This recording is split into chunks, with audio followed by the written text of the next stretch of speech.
Okay, we're on the North Shore. And this is Haleiwa and the Manoa Honey Company here doing mite treatment. Hives. Beautiful location.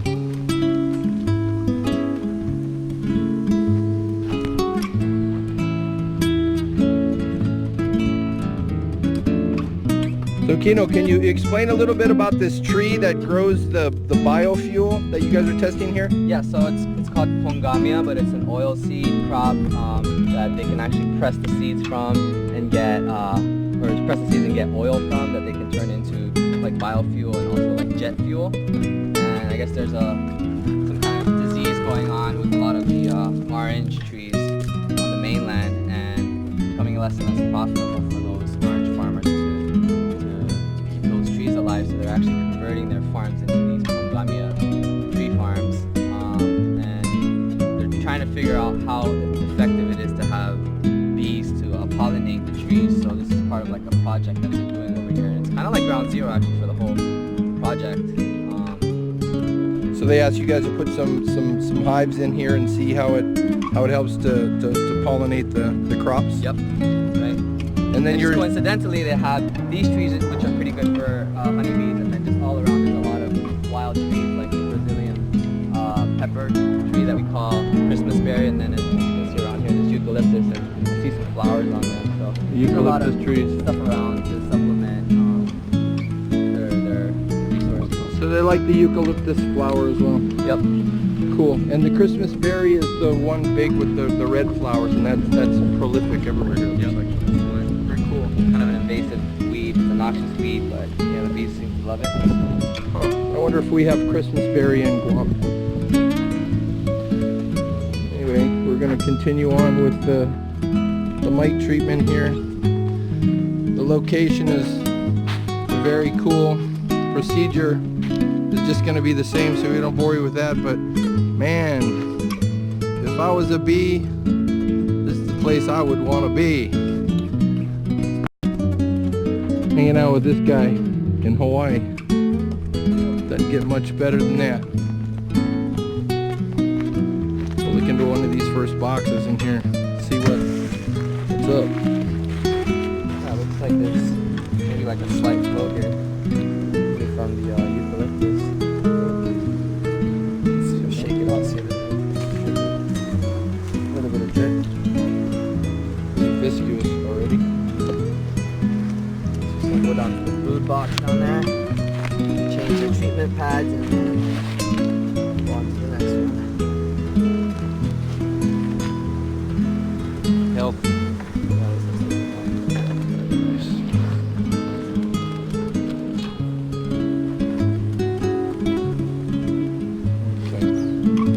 So explain a little bit about these pads and what do they do?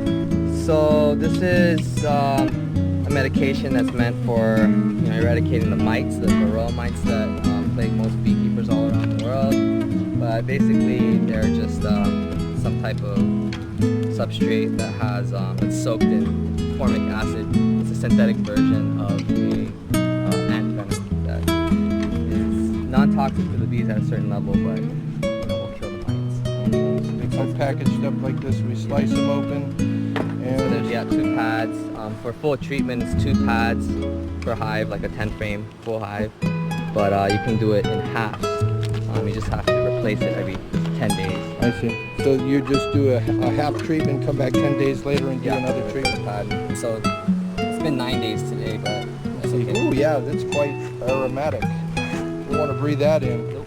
It smells like acid. Actually, I think it's a federal Control thing, and you're actually supposed to wear protective equipment, but I always try to stay downwind, hold my breath when I'm doing it, and I never really touch it. Right. All right. All right. Well, it's rather interesting. And you treat how many times a year? Probably about 3 times a year. We use this maybe twice a year. I see. And then we rotate another type of All right. Well, there you go, Guam beekeepers. Fortunately, it's a problem that we don't have to deal with in the Micronesia or Marianas with our bees, but let's keep our fingers crossed. These guys are fighting the battle every single day out here. Talk to you later. Bye.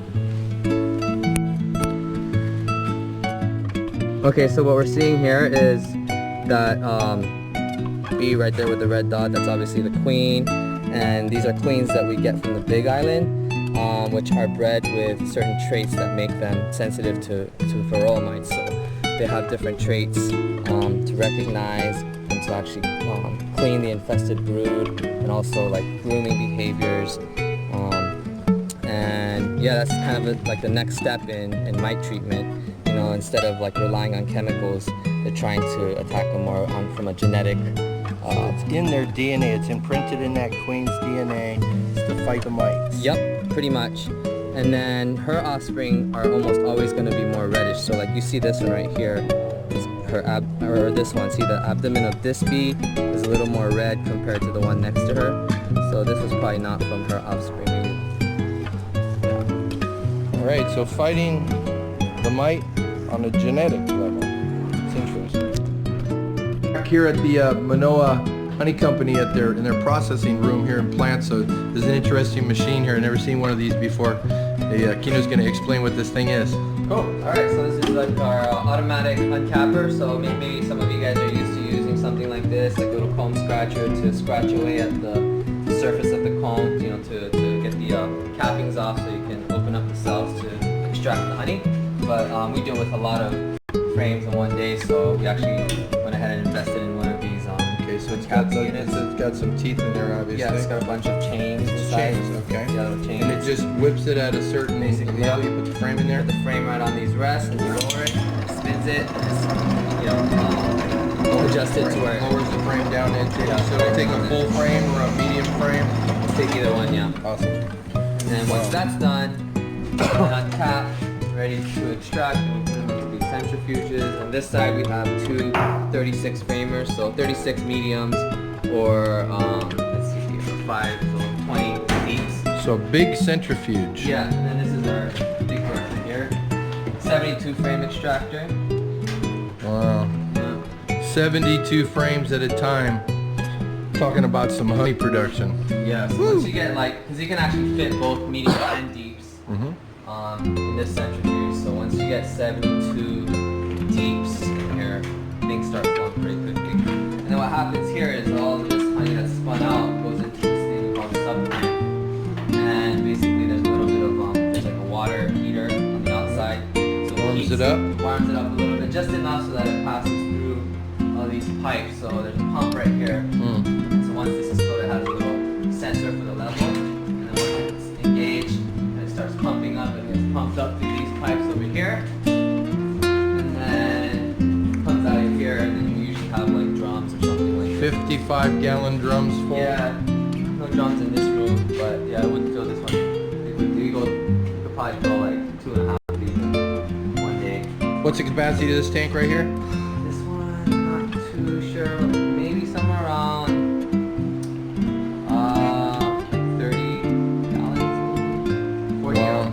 40 gallons. And how many of those a day will you fill when you're processing? Like 2.5. Wow. Yeah, maybe it's more than 40 gallons because that looks like it could fit more than a drum now, so maybe like... I was going to say 50 gallons plus maybe. Yeah, the cold storage, which is pretty essential to beekeeping out here, especially since we have the oh yeah, it smells small nice hive in here. beetles, you know, and if it's not controlled, if the temperature and humidity is not controlled, then they can start laying eggs. And actually, this is an infested stack here that I found recently. But, yeah. Oh, see, there's a little worm right here, but it's not so bad yet. So I can actually take these out to the field and have the bees clean it up. Oh, I see. But when it gets really bad, you'll just see them all festering like maggots. So this is all frames being held before you process them? No, these are all have been processed. We call them wet frames. Right? All wet frames, yeah, okay, they've already then been they go back extracted. out into the field. Yeah, Okay, so they're got ready it. to go back. But right now, there's not much of a flow going on, so we're keeping these, and then we probably won't. All right, so yeah, they've been capped. Honey's been removed. A lot of it. There's some remaining, and it just goes back out into the field. Just in a larger production, much larger production.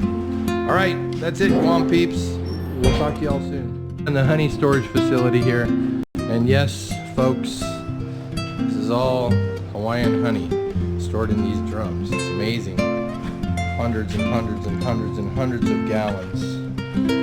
This looks like Manoa. From the central part of the island. I don't know if this bottle's leaking or something. So it comes from, it's labeled on which locations it's coming from. So each one is a little different, I take it. And of course, 5-gallon buckets full and drums full. On here with these barrels is they're from a local rum maker, and once they drain the rum out, they give it to these guys and they fill it with honey, and then they serve that honey and bottle it up as a rum infused honey, and the flavor comes from the wood. I think I love this idea. This last batch was made on September 4th or 24th. Very cool idea. So what we're doing is we're at the pollen farm, I guess, right? Yeah. Can you explain a little bit? So yeah, we're on the central part of the island in Mililani, and we have all these pipes set up for pollen collection. And so if you look at the bottom of all these hives, you have an extra little contraption here. It's called the Sundance Pollen Trap. But there's an on and an off mode, and right here with this door down, where the bees are coming in and out, right underneath the bottom, this is off, and this is on. So that means that when the bees go through here, they have to pass through a series of screens, and then as they kind of walk through the screens, it kind of, like, I guess their legs kind of go in and out of the screens, and it scrapes off the pollen, which falls through some more screens and then ends up in these trays on the bottom. So every 2 days. So you just pulled that out of there. Yeah, so every 2 days, yeah, we check. So this is the collection after 2 days, just 2 days of. That's amazing, from one hive. Yeah. Holy. So it's probably not quite a pound, but they say a good average for collection is about a pound a day. And this is pretty valuable, is it? Yeah, so this is the main food source for the bees, the developing bees. So you must not have a real high honey flow here then.